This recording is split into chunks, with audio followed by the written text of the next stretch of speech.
नागपूर येथील महाराष्ट्र विधानसभेच्या अधिवेशनादरम्यान विरोधी पक्षनेते पदासाठी उद्धव ठाकरे यांनी विधानसभा अध्यक्षांची भेट घेतली। सतत विरोधी पक्षनेते पदासाठी आग्रही असताना पुन्हा आमदार विजय वडेट्टीवार यांनी नाराजी व्यक्त करत सरकारचं बनवाबनवीचं काम सुरू असल्याचं आणि मस्तीमध्ये काम चालवण्याची पद्धत सुरू असल्याची टीका विजय वडेट्टीवारांनी थेट सरकारवर केली आहे। काय बोलले ते नेमकं बघूया। नाही ते ढकलाढकली चालली आहे। सरकार म्हणते अध्यक्षांचा अधिकार, अध्यक्ष म्हणतात घेऊ निर्णय, अजून काही ठरलेलं नाही। कधी कधी ऑफिशियल बोलतात की आम्ही दिल्लीवरून होतोय। हे सगळं वेळ काढूपण आहे। त्यांना विरोधी पक्षनेता निवडायचंच नाही अशी एकूण त्यांची भूमिका दिसते। आता वरच्या हाऊसमध्ये तर तशी कुठलीच अट नाही, तो निवडा करायला पाहिजे। विधान परिषदेमध्ये काय अट आहे, कुठली अट आहे? हे इथे अट घालतायत, इथे अशी कुठलीही अट नाही आहे। हे खोटारडेपणा आहे सगळा। हा अत्यंत बनवाबनवीचा खेळ आहे आणि ज्यांना करायचं असेल तर ते लगेच करू शकतात, कुठेच अडचण नाही। पण विधान परिषदेची जागा रिक्त असून आता हे अधिवेशन गेलं, दोनही विरोधी पक्षाने तिथे तर कुठेच अडचण नाही। आमची संख्याबळ आहे, आमच्याकडे सफिशियंट इकडे सदस्य आहेत। पण रिक्त ठेवून अधिवेशन चालवणं हे मला वाटतं की या सरकारची भूमिका लोकशाहीला विश्वास नसणं किंवा विरोधकांना विरोधक असूच नाहीत आणि मस्तीमध्ये सरकार आम्ही चालवू आणि काम रेटून नेऊ, आमच्यावर कोणाला अंकुशच नको आहे, ही राजेशाही पद्धत आता आपल्या राज्यामध्ये दिसते।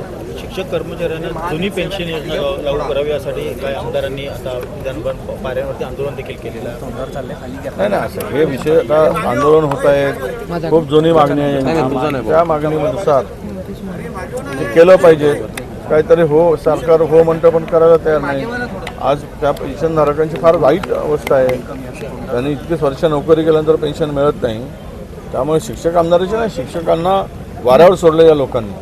सर, वेगळ्या विदर्भाच्या बाबतीत संजय राऊतांनी असं म्हटलंय की आम्ही विजय वडेट्टीवारांना फार महत्त्व देत नाही। त्यांनी कितीही काही भूमिका मांडली तरी वेगळा विदर्भ होणार नाही। आता राज ठाकरेंनी उद्धव ठाकरे सुद्धा एकत्र आलेले आहेत। त्याचं म्हणणं की काँग्रेसचे जे ज्येष्ठ नेते त्यांचं असं म्हणणं आहे की एकत्र महाराष्ट्र राहावा, विदर्भ वेगळा नाही मी वेगळा विदर्भाची भूमिका मांडत असताना आम्ही हा विषय हायकमांडशी चर्चा करू असंच बोललो आहे मी। आता संजय राऊत कोणाला महत्त्व देत नाही तो त्यांचा प्रश्न आहे। आम्ही तरी कुठे संजय राऊतांना महत्त्व देतो फार, आणि देण्याची गरज काय, तो त्यांच्या पक्षाचा विषय आहे, हा आमच्या पक्षाचा विषय आहे। संजय राऊत त्यांच्या पक्षाला महत्त्व देतील, ते आम्हाला कसे महत्त्व देतील संजय राऊत, आणि मी तरी का संजय राऊतांना महत्त्व देऊ? पण ही आघाडी असेल तर, आणि त्यावेळेस आमची चर्चा होते।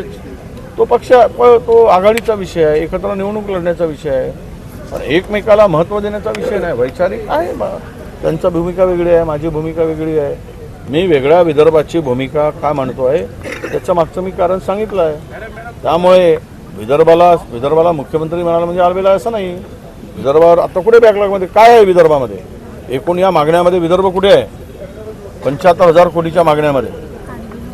आणि म्हणून आणि एकीकडे समतोल विकासाच्या गोष्टी करायच्या आणि विदर्भाच्या वाट्याला काही मिळायचं नाही।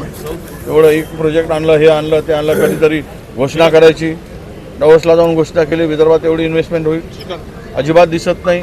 तेवढं MOU साईन केलं, पण प्रत्यक्षात काही होताना दिसत नाही। आजही पोरांचं स्थलांतर सुरू आहे, नोकरीसाठी भटकणं सुरू आहे विदर्भातील पोरांचं। युवक बाहेर जात आहेत, वाटेल ते काम मिळत आहेत, तेलंगणामध्ये जाऊन काम करत आहेत। दर वर्षाला या 3-4 जिल्ह्यातील केवळ मिरची तोडायसाठी जाणारा जो मजूर आहे तो या 3-4 जिल्ह्यामधून लाखभर मजूर आंध्रामध्ये जातो, तेलंगणामध्ये जातो। काय दिवे लावले आहेत 11 वर्षाच्या कारकिर्दीमध्ये?